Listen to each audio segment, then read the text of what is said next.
নমস্কার, আমি আচার্য পলাশ। মায়ানতন্ত্রের জগতে সবাইকে স্বাগত জানাই। যে এপিসোড নিয়ে গ্লোব টিভির পর্দায় সন্ধ্যা 5:55 লাইভ অনুষ্ঠান আমার চলছে, সেটা শ্যামাচরণ লাহিড়ী মহাশয়ের, মহাযোগী মহাসাধক শ্যামাচরণ লাহিড়ী মহাশয়ের জীবন কাহিনী নিয়ে আপনাদের সামনে আলোচনা করছি। এতদিন যাবৎ তিনি যে সরকারি কর্মচারী থেকে এক সাধকে পরিণত হলেন, তার স্থানের পরিবর্তন অর্থাৎ ঈশ্বরের আশীর্বাদে তার সেই দ্রোণগিরি পর্বতে যাওয়া, পূর্বজন্মের গুরু সঙ্গে সাক্ষাৎ এবং তার কাছ থেকে ইহজন্মের দীক্ষা নেওয়া, তিনি পূর্বজন্মের সমস্ত কথা তার মনে পড়ে যাওয়া অর্থাৎ জাতিশ্বর হওয়া থেকে আরম্ভ করে পুনরায় সেই ঈশ্বরের আশীর্বাদে সরকারি দপ্তর থেকে ভুল চিঠি পাঠানো হয়েছিল বলে তাকে আবেদন জানিয়ে পূর্ণ স্থানে ফিরিয়ে নিয়ে আসা এবং যাত্রাপথে সে দানাপুরে ফেরার সময় যে যাত্রাপথে যে ঘটনা ঘটেছিল এবং ঘটনা কাহিনী তার গুরু তার কাছে দর্শন দেয় এবং সেই ভক্তদের সেটা দর্শন করায়, অর্থাৎ যারা সমালোচক যে এই জন্মেও কোনো সাধক আছেন কিনা, সেই যে দর্শন তাদের প্রাপ্তি হয়, সেটা বাস্তব তারা বুঝতে পারেন যে দ্রোণগিরি পর্বত থেকে এই অঞ্চলে সরাসরি সেই ভদ্রলোক আসতে পেরেছেন, মানে মহাসাধক এখনো পর্যন্ত কলিযুগে রয়েছে। এই কথা এই শ্যামাচরণ লাহিড়ী 1800 সালের ঘটনা, অর্থাৎ ইংরেজরা থাকাকালীন। এইবার শ্যামাচরণ লাহিড়ী দানাপুরে ফেরার পর, তার নিজের অফিসে ফেরার পর কি ঘটনা ঘটলো সেইটা সম্বন্ধে আপনাদেরকে এখানে তুলে ধরব।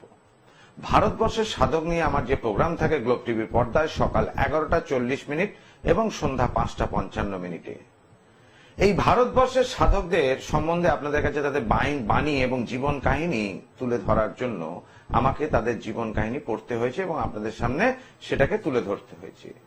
অর্থাৎ সেই সাধকের 50%, বেশি বলছি না, 50% অর্থাৎ 50% গুণ যদি আমার মধ্যে না থাকে, তাহলে এই বাণী বা কাহিনী আপনাদের সামনে তুলে ধরতে পারবো না। আমি টিভি চ্যানেলে বসে খালি কমার্শিয়াল প্রোগ্রাম করব। এই সাধকদের জীবন কাহিনী পড়তে পড়তে আমি নিজের জীবনটাকে সাধক রূপে পরিবর্তন করার, যার জন্যই আমি সমস্যার সমাধান মানুষের আগে করছি। জ্যোতিষটা আমার কাছে পেশা। অবশ্যই আমি ফিজ নিয়ে চেম্বারে দেখি, কাউকে ফ্রিতে দেখি না, একমাত্র টিভির লাইভ অনুষ্ঠানে আমি ফ্রি কনসালটেন্সি দিই। আর তন্ত্রটা আমার কাছে সাধনা, ফলে আগে মানুষের সমস্যার সমাধান করি, তারপর মূল্য নিই। যারা চেম্বারে এসছেন তারাও জানেন, আর যারা একাধিকবার ঠকেছেন, একাধিক জায়গায় গিয়ে ঠকেছেন, তারা যোগাযোগ করতে পারেন, কারণ আমি আগে কোন রকম মূল্য নিই না, আগে সমাধান হবে তারপর মূল্য নেব। তো আসছি শ্যামাচরণ লাহিড়ীর দানাপুরে কি ঘটনা ঘটেছিল। দানাপুরে ফিরে এসে লাহিড়ী মহাশয় অফিসের কাজে যোগ দেন বটে, কিন্তু গুরুর প্রদত্ত যোগ সাধনাই এখন থেকে হয়ে উঠল তার জীবনের প্রধান অবলম্বন। অর্থাৎ অফিসে সরকারি দপ্তরে কাজে তো যোগ দিলেন, কিন্তু তার মন পড়ে থাকতো সেই যোগ সাধনার।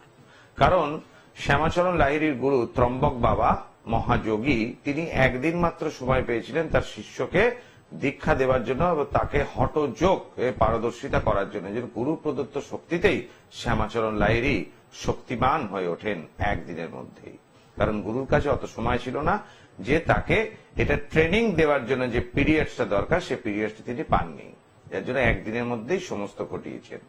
এবং শ্যামাচরণ লাহিড়ীকে বড় দিয়েছিলেন, যখন বিপদে পড়বে তখন তাকে স্মরণ করলে সে তার সামনে হাজির হবে, এবং গুরু সে কথা রেখেওছেন এবং শ্যামাচরণ লাহিড়ীকে বুঝিয়েও দিয়েছেন যে অহেতুক অকারণে শক্তির অপব্যবহার করতে নেই বা ক্ষমতার অপব্যবহার করতে নেই। যাই হোক, এবার এই প্রধান অবলম্বন যে হয়ে ওঠে যোগ সাধনা, মহাযোগী ত্রম্বক বাবার কৃপা স্পর্শে আজ জীবনে তার দেখা গিয়েছে নতুন আনন্দের ছোঁয়া। অর্থাৎ অফিসে কর্মরত অবস্থায় এই আনন্দ সহকারে তিনি কাজও করতেন এবং যোগ সাধনা করতেন আপন ভোলা মনে।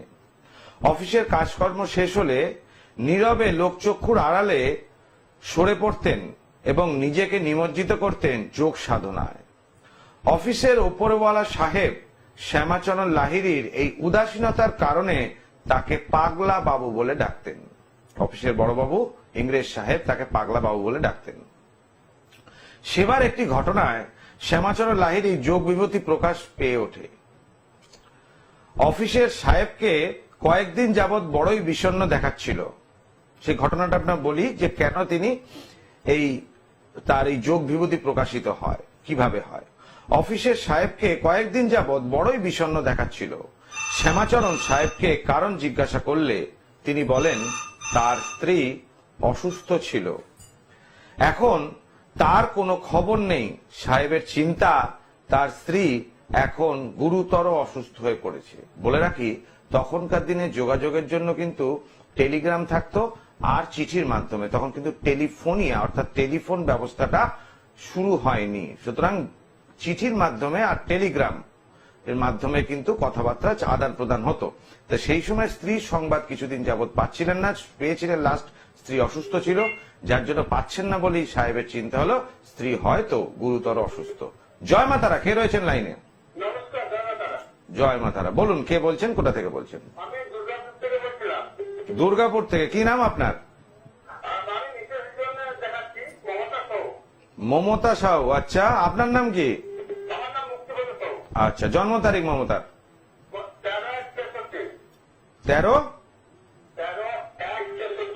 13 জানুয়ারি 1966, তাই তো? টাইমটা বলুন, জন্ম সময়।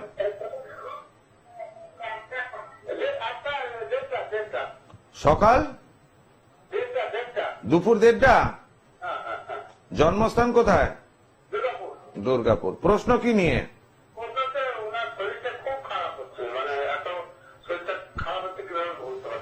আজকে সকালে কি খেয়েছেন উনি?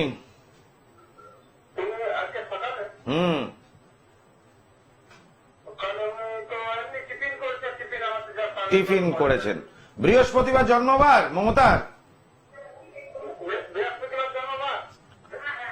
আচ্ছা, ঠিক আছে। এইবার দেখো, ওর যে মাথা মানে শরীরটা যে খারাপ হচ্ছে, একটা হচ্ছে বার্ধক্যজনিত রোগ রয়েছে, আর তার সঙ্গে সঙ্গে হজমের সমস্যা কিন্তু থাকবে।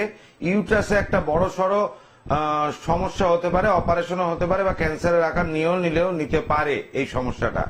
লিভারের সমস্যা থাকবে এবং তার সঙ্গে সঙ্গে নার্ভের সমস্যা আসতে পারে। সরকারি চাকরি কি তোমার বউ কি হাউসওয়াইফ? হাউসওয়াইফ। ওর কিন্তু হরোস্কোপ অনুযায়ী সরকারি প্রাপ্তির একটা যোগ ছিল। বর্তমান যে দশা দিয়ে যাচ্ছে সেই দশা হচ্ছে শনির মহাদশা এবং বৃহস্পতির অন্তর্দশা, এবং ষষ্ঠপতি শুক্র সে অবস্থান করছে এখানে দশম ভাবের ওপর, এবং অন্যদিকে যদি দেখা যায় অষ্টমপতি অবস্থান করছে বৃহস্পতি, সে অবস্থান করছে লগ্নের ওপর। সুতরাং এর থেকে বলা যায় যে লিভারের সমস্যা বড়তর, পেটের সমস্যা তো বিশাল, এবং ইউট্রাসের সমস্যাও রয়েছে। পেচ্ছাপ ঠিক মতো হয়? কি করে বললাম? আপনি দুর্গাপুর, আমি কলকাতা স্টুডিওতে। হরোস্কোপ দেখি তো, ওনাকে দেখিনি, ওনার হাতের রেখাও দেখিনি, ওনাকেও দেখিনি, শুধু হরোস্কোপ দেখেই প্রেডিকশন করলাম। এটা ক্যান্সারের আকার নেবে বাবা, বুঝতে পেরেছো? কারণ এখন যে দশাটা রয়েছে এই দশাটা থেকে বেরিয়ে যাবে একদম কনফার্ম, কিন্তু আসছে যে দশাটা পড়ছে 2024 সালের শেষের দিকে, ঠিক আছে?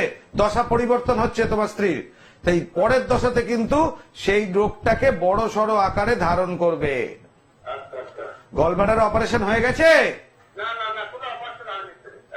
হবে, ঠিক আছে, অপারেশন হবে। সেই ক্ষেত্রে একটু ভালো জ্যোতিষীর সঙ্গে একটু কনসাল্ট করে নিন। আমি দুর্গাপুরে বসি না, আপনি একটা ভালো জ্যোতিষের সাথে ভালোভাবে পরামর্শ করে নিন, কেমন? জয় মা তারা।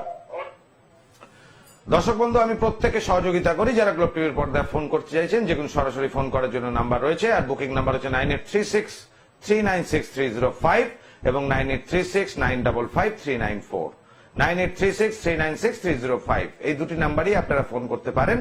এবং আমার যে চেম্বার রয়েছে সেই চেম্বার রয়েছে নিজস্ব বাসগৃহ, উত্তর কলকাতার শ্যামবাজার, কলকাতা স্টেশন, আরজিকর হসপিটালের সামনে। সেখানে আমার নিজস্ব বাসগৃহ, গৃহবন্দী সেখানেই রয়েছে। বুধবার দিন ব্যারাকপুর চেম্বার থাকে এবং শুক্রবার দিন হাওড়া ময়দান চেম্বার থাকে। মাসে একটি চেম্বার থাকে মেচেদাতে, এবং তারাপীঠে থাকে প্রতি অমাবস্যায় আমার চেম্বার। এবং তারাপীঠের যাওয়ার আগের দিন, অমাবস্যার আগের দিন আমি বর্ধমান চেম্বার করি, তারাপীঠে যাই। সুতরাং ওই একটা দিনই বর্ধমান থাকে। সুতরাং মেচেদা, বর্ধমান, তারাপীঠ, এটা মাসে একদিন। আর সাপ্তাহিক চেম্বার ব্যারাকপুর, হাওড়া এবং নিজস্ব বাসগৃহ শ্যামবাজার। এই যে সাধক, এই সাধকদের সম্বন্ধে বাণী প্রচার করতে তা হঠযোগ যদি না থাকে তান্ত্রিকের শক্তির মধ্যে, তবে সেই কার্য হবে না। যেমন আপনারা টিভি স্ক্রিনে আমার তারাপীঠের যে কাজ, যে বাণ চালনার কাজ হয়, কিভাবে হয়, এই যে পুতুলের এক যে শত্রু, মানে আমার ভক্তের যে শত্রু, তার প্রাণ প্রতিষ্ঠা করতে হবে। তাহলে কি করতে হবে? সেই হঠযোগের মাধ্যমে সেই ব্যক্তির ঊর্জা শক্তিকে চুষে নিয়ে এই পুতুলের মধ্যে প্রবেশ করাতে হবে মন্ত্র উচ্চারণে, যে এর মধ্যে প্রাণ প্রতিষ্ঠা হলো। ইয়াগচ্ছ ইয়াগচ্ছ ইয়াতিষ্ঠ ইয়াতিষ্ঠ ইয়াসান নিরুদর্শ আত্রাধিষ্ঠান কুরু সুখম চিরস্তুষ্টন্তু, এই বলে সেটা প্রাণ প্রতিষ্ঠা করতে হয়। আরো প্রাণ প্রতিষ্ঠার আরো মন্ত্র আছে। শরীরের প্রত্যেকটা অঙ্গের সঞ্চালনের জন্য একটা মন্ত্র থাকে। এই প্রাণ প্রতিষ্ঠা করার পর তারপর চালান ক্রিয়াটা তার মধ্যে হলে সেই ব্যক্তি যেখানেই থাক না কেন সে উল্টে পড়ে যাবে। এটাই কনসেপ্ট। এবং এই হঠযোগ দ্বারাই কিন্তু ওর শক্তিটাকে চুষে ওই পুতুলের মধ্যে ঢুকিয়ে দিয়ে তার উপর ক্রিয়া করতে হয়। সুতরাং হঠযোগ সাধক প্রাপ্তি দ্বারা মায়াংতন্ত্র যারা যে কোনো রকম সমস্যার সমাধান 100% হয়। কারণ আমার যে মেটাল ট্যাবলেট, সেই মেটাল ট্যাবলেট পরিধান করার সঙ্গে সঙ্গে যে কোনো ব্যক্তি সমস্যা মুক্ত হন। আমি আগে কলার বন্ধুকে দেখে নিই। জয় মা তারা। জয় মা তারা। বলুন, কে বলছেন, কোথা থেকে বলছেন?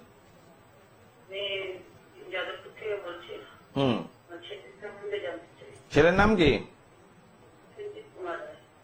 প্রসেনজিৎ। আপনার নাম?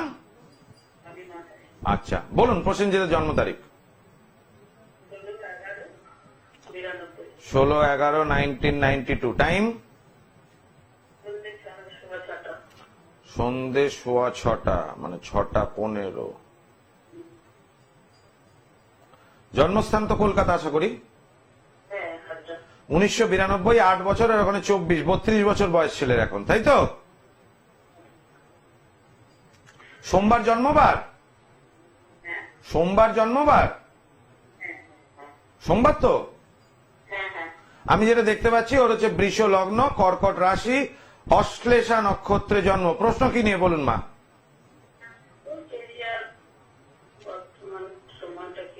আচ্ছা, কেরিয়ার।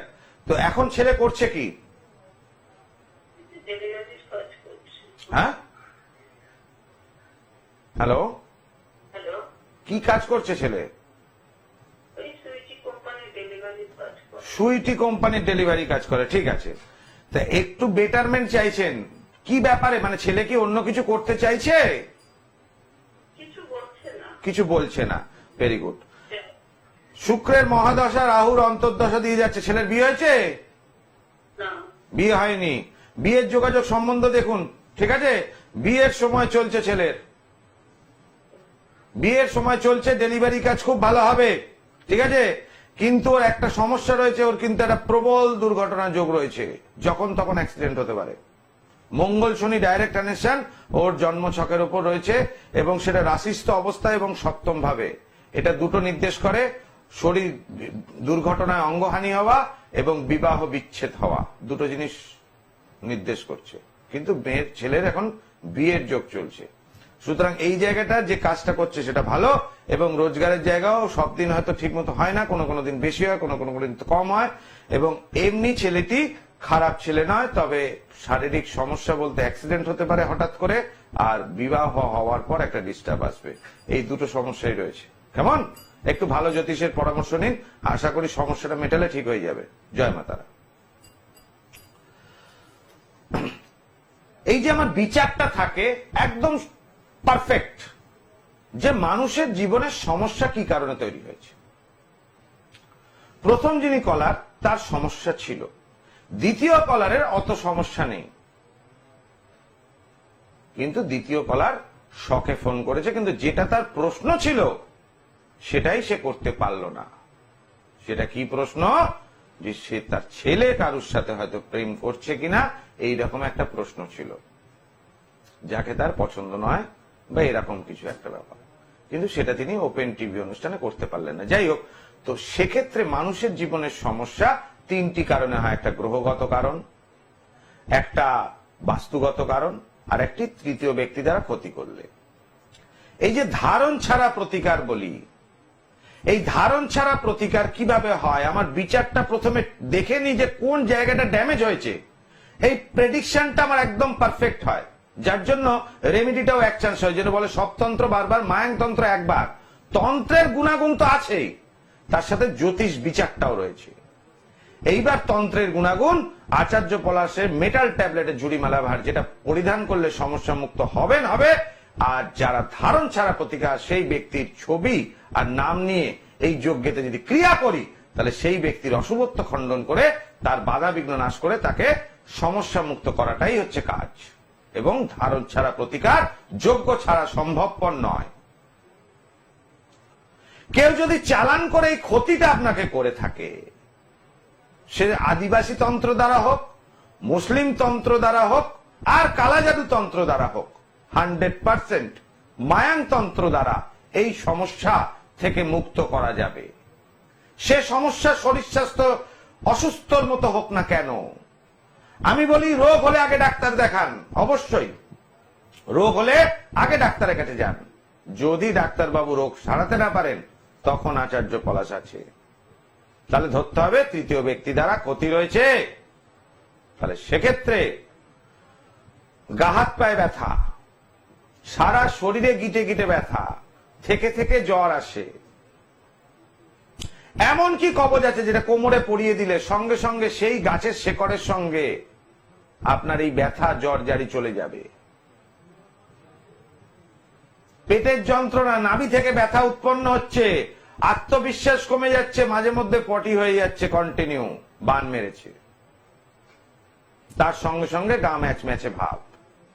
এমন কিছু জিনিস আছে, কোমরে শেকড় বাকড়ের সঙ্গে সেই কবচ পরিয়ে দিলে এই সমস্যা মিটে যাবে, সারা জীবনে আর আসবে না।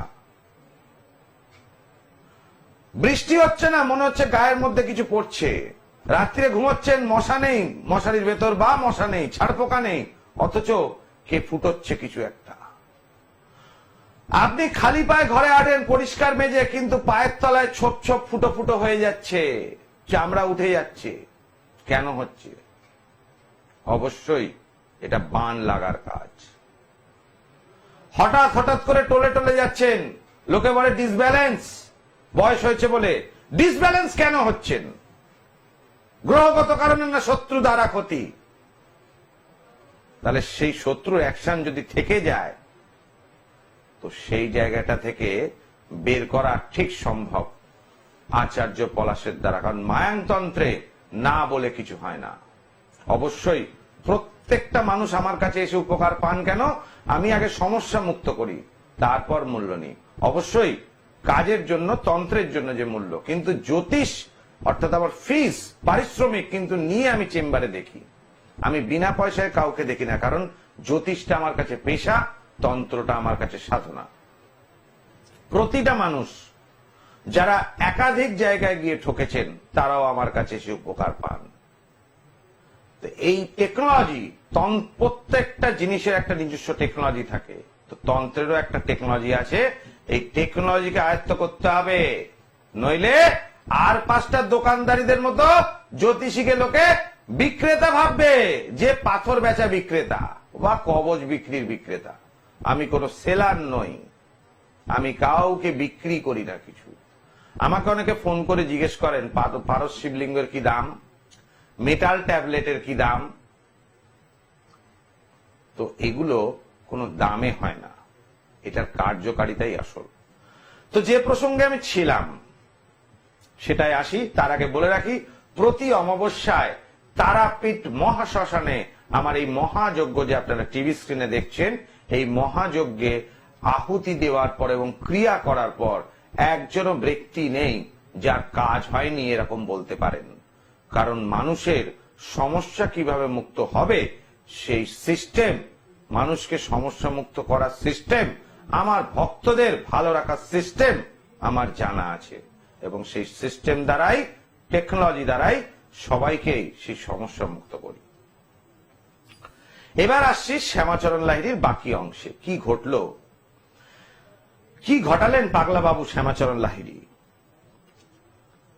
এবার সেবার একটি ঘটনায় শ্যামাচরণ লাহিড়ীর যোগ বিভূতি প্রকাশ পায়। তো লাহিড়ী মহাশয়ের অন্তরে করুণা ভরে উঠল যখন তিনি সাহেবের মুখে শুনলেন যে মেম সাহেব গুরুতর অসুস্থ হয়েছেন বলেই চিঠি লিখতে পারছেন না। অসুস্থতার কারণ তিনি আগের চিঠিতে পেয়েছিলেন, কিন্তু অনেকদিন যাবৎ চিঠি আসেনি।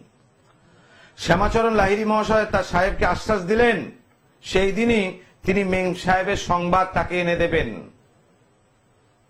অধীনস্থ কর্মচারীর এই অদ্ভুত কথা শুনে সাহেব বিস্মিত হলেন এবং চুপ করে থাকলেন। তখন অফিসের এক নির্জন কক্ষে শ্যামাচরণ ধ্যান বিশিষ্ট হলেন। এরপর শ্যামাচরণ মহাশয় কি বললেন সাহেবকে? শ্যামাচরণ মহাশয় সাহেবকে বললেন, স্যার, আমি জেনেছি মেম সাহেব রোগ মুক্ত হয়েছেন। কোনো দুশ্চিন্তার কারণ নেই। তিনি কয়েকদিনের ভেতরই নিজের হাতে আপনাকে চিঠি লিখবেন। শুধু তাই নয়, তিনি এই পত্রের ভাষা ও বিষয়বস্তু সাহেবকে বলে দিলেন। সাহেব মনে মনে চিন্তা করলেন, শুনে ভালো লাগলো, আমার স্ত্রীর শরীর ভালো হবে, কিন্তু এইসব কি বলছে পাগলা বাবু। সত্যি পাগলা বাবু দুশ্চিন্তা মেটালেন ঠিক কথা, কিন্তু মনের দিক থেকে আশ্বস্ত হতে পারছি না যতক্ষণ না চিঠিটা পাচ্ছি স্ত্রীর। এটা সাহেব চিন্তা করলে লাগলেন। ভারতীয় যোগীদের নানা অলৌকিক বিভূতির কথা সাহেব আগে শুনেছিলেন এবং তার অফিসের যে কাজকর্ম, তার কলিগদের সাথে শ্যামাচরণ লাহিড়ীর যে ঘটনা ঘটেছিল রানীক্ষেত থেকে দানাপুর আসার মাঝখানে, সেটাও সাহেব শুনেছিলেন। কিন্তু তার অফিসের পাগলা বাবুই যে মহাপুরুষ যোগী তা তিনি বুঝতে পারেন স্ত্রীর পত্র অর্থাৎ চিঠি পাওয়ার পর। সাহেব বোঝেন একদম ওই রকম চিঠি লেখা যা শ্যামাচরণ লাহিড়ী সাহেবকে বলেছিলেন বয়ান রূপে এই রকম চিঠি আসবে, সেটাই সাহেব হাতে পান এবং সাহেব আশ্চর্য হয়ে পড়েন। সত্যি আশ্চর্য এবং বিস্ময়করের ঘটনা। কয়েক মাস পর মেম সাহেব ভারতে আসেন দানাপুরে। হঠাৎ একদিন লাহিড়ী মহাশয়কে দেখে এই ইংরেজি মহিলা বিস্ময়ের সীমা রইল না। স্বামীকে বলেন, এই মহাত্মাকেই তো আমি ইংল্যান্ডে দর্শন করেছি, আমার রোগ শয্যার পাশে ইনিই দাঁড়িয়েছিলেন।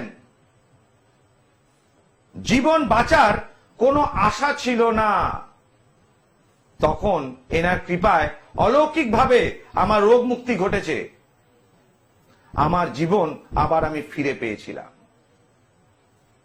পাগলা বাবুর এই অপূর্ব যোগ বিভূতির কথা শুনে সাহেব স্তম্ভিত হয়ে গেলেন।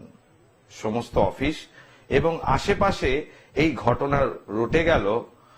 গুরু শক্তিতে শক্তিমান সাধকের কাছে ঘটেছে দ্রুত গুরুর শক্তির রূপান্তর।